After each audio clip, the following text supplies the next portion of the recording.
জলপাইগুড়িতে পথ দুর্ঘটনা রুখতে প্রশাসনের নতুন উদ্বেগ বাড়াচ্ছে বাইক দুর্ঘটনা। জাতীয় এবং রাজ্য সড়কে পথ দুর্ঘটনার সংখ্যা বাড়ছে ক্রমাগতই। বিশেষ করে বাইক দুর্ঘটনায় মৃত্যুর হার আশঙ্কাজনক। জলপাইগুড়ি জেলা পুলিশের রিপোর্ট অনুযায়ী জানুয়ারি মাসে সড়ক দুর্ঘটনায় মৃত 44 জনের মধ্যে 30 জনই ছিলেন বাইক আরোহী।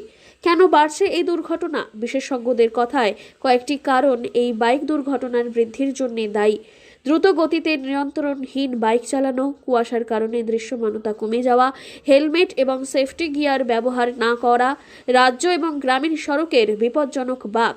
জলপাইগুড়ি জেলা পুলিশের মতে চালকদের বেপরোয়া মনোভাবই বড় কারণ।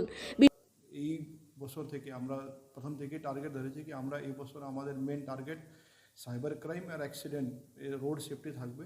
সেই জন্য আমরা রোজকে ডেইলি সন্ধ্যা 4টার পরে বিভিন্ন জায়গাতে যে রাস্তায় আমাদের মেন অ্যাক্সিডেন্টটা হয় ওই জায়গাটা রেগুলার আমাদের চেকিং হচ্ছে। আমরা অ্যাকশন নিচ্ছি যারা রুল ভায়োলেশন করে, যারা ওভার স্পিডিং গাড়ি চালায়, যারা 2-3 জন করে উইদাউট হেলমেট গাড়ি চালায়, তারপরে যারা ড্রাঙ্ক অ্যান্ড ড্রাইভিং করে। এটা আমাদের রেগুলারলি হয়। আমরা রাত্রে 10টার পরে মেন জায়গাতে যেখানে রাত্রে ড্রাঙ্ক অ্যান্ড ড্রাইভিং হয় এই জন্য আমরা অ্যাকশন নিতে শুরু করেছি।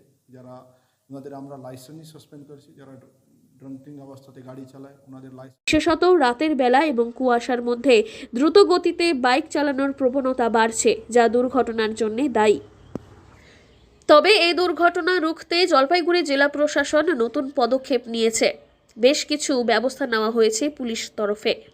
রাজ্য ও গ্রামীণ সড়কে বাম্প এবং ব্যারিকেড বসানো, বাইক চালকদের জন্য সচেতনতামূলক প্রচার, দ্রুত গতিতে বাইক চালানোর বিরুদ্ধে কড়া নজরদারি এবং হেলমেট ব্যবহার বাধ্যতামূলক করতে অভিযান চালানো হচ্ছে নিয়মিত। সব 3টে অ্যাকশন একসঙ্গে মিলে করছি। আর কিছু জায়গাতে আমরা স্পট চিহ্নিত করেছি কি যেখানে রাস্তায় কোনো সমস্যার জন্য কোনো অ্যাক্সিডেন্ট হতো, কোনো জায়গাতে লাইট ছিল না, কোনো জায়গাতে ইলিগাল কাটআউটস ছিল ন্যাশনাল হাইওয়ে উপরে, সেটা ইলিগাল কাটআউটস আমরা বন্ধ করেছি। কিছু জায়গাতে আমরা লাইটের ব্যবস্থা করেছি। আর যেটা ইম্পর্টেন্ট জাংশন ছিল যেখানে দরকার ছিল কাটআউটসে ওই জায়গাটা রেগুলাইজ করে ওখানে সিগন্যালের ব্যবস্থা করেছে। জলপাইগুড়ি পুলিশ সুপার খন্ডেবাহালে উমেশ গণপথে জানিয়েছেন, বেপরোয়া বাইক চালানোর প্রবণতাই প্রধান সমস্যা। দুর্ঘটনা কমাতে আমরা সব ধরনের পদক্ষেপ নিচ্ছি। তবে বিশেষজ্ঞদের মতে প্রশাসনের পাশাপাশি চালকদেরও সচেতন হওয়া জরুরি। নিয়ম মেনে বাইক চালালেই দুর্ঘটনা কমানো সম্ভব। জলপাইগুড়ি থেকে সুরজিৎ দে রিপোর্ট, লোকাল 18 বাংলা।